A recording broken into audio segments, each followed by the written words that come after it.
In this clip, we're going to go over long bone fractures. This is my partner, Jacob Barber. He's also a paramedic working for Lansing Emergency Ambulance Service on behalf of Expert Village, and he's going to be assisting us in this. In this clip, we're going to say that he has a fracture to his right elbow. So first thing you want to do is, as we talked about earlier, you want to go ahead and immobilize the limb, keep it from moving. You want to check for pulse. Can you wiggle your fingers for me? And without looking at me, which finger am I touching? My ring finger. Ring finger, all right. What you want to now do is turn this over to someone that can help immobilize this and keep it in the position that you found it in. You then want to select an appropriate size splint.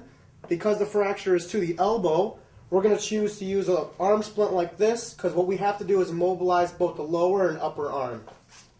So while my partner would still be stabilizing the arm, you want to work together to move the splint into position.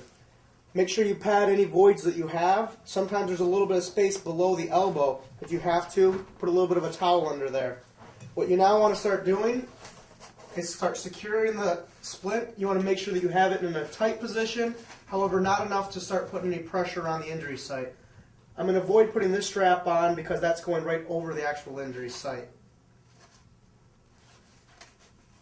Once I have the splint in place, I want to make sure that I've left myself enough room to be able to check for a pulse again. Would you wiggle your fingers for me? And which finger am I touching? Pinky. All right. You now have the limb mobilized. You can now put it in a position of comfort for the patient, and be careful not to cause any excessive movement.